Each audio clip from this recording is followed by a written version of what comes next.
I know I'm going about old doors, but...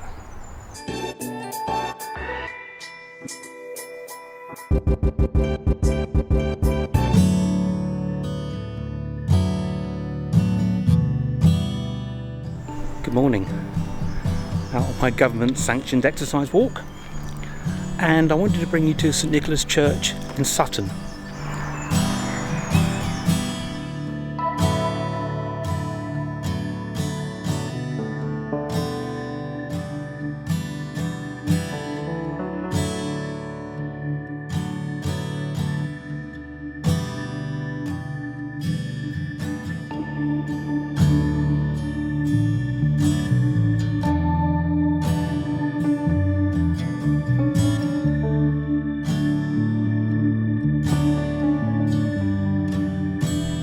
The Domesday Book of 1086 actually records that there was a place of worship on this site back then. So, well over 1,000 years there's been a church here, probably much older than that. This was built in 1827 by Edwin Nash. Obviously as the town grew, especially when the railway came through in the mid 1800s, they needed a bigger church for a bigger congregation, bigger town. Yeah, it's a lovely old church. Obviously we can't go inside because we're on lockdown.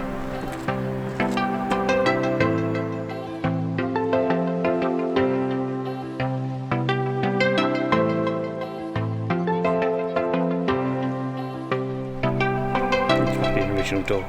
Look at that. I know I'm going about old doors, but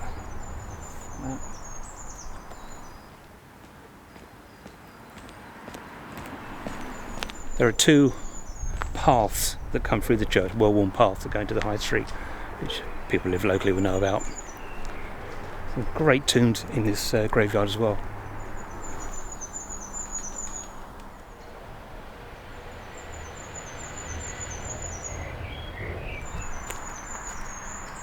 Check this out.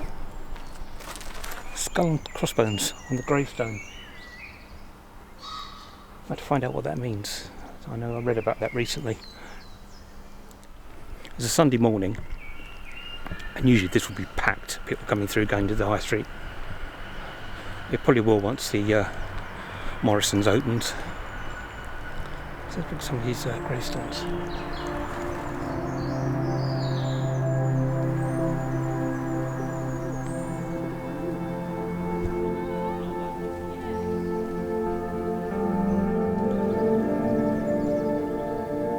In September 1940, a bomb dropped on the north face of the churchyard, blowing out all the windows on this side of the church. So these are all sort of only about 80 years old. Yeah, I think it's all around this area here. Hence there's not so many gravestones. Wow.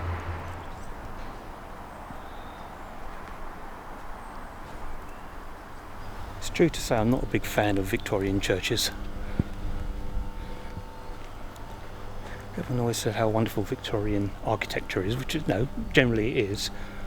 But they did come in and, as I said before, destroy a lot of old Saxon, Norman, Tudor buildings, or update them with a Victorian flavour, renovations.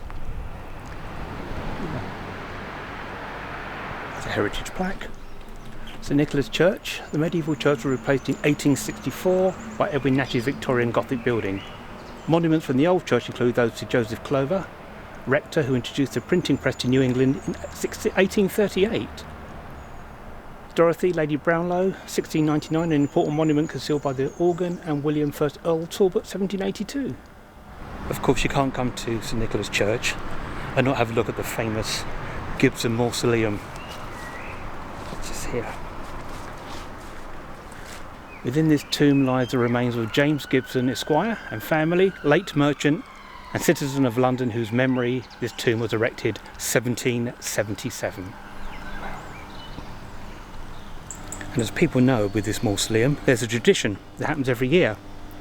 I'll read you the heritage plaque here. The mausoleum, built in 1777, is the family tomb of the London wine merchant James Gibson, 1706 to 1778, master of the Ironmongers' Company. In accordance with the will of the last of the Gibson family, Miss Mary Gibson, who lived from 1730 to 1793, The tomb is subject to an annual inspection on August the 12th each year. So there you have it. It's starting to rain.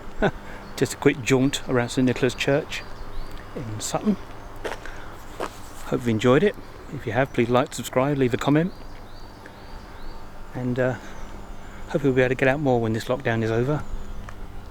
Now heading home, get some shopping, and we'll see you next time. Take care.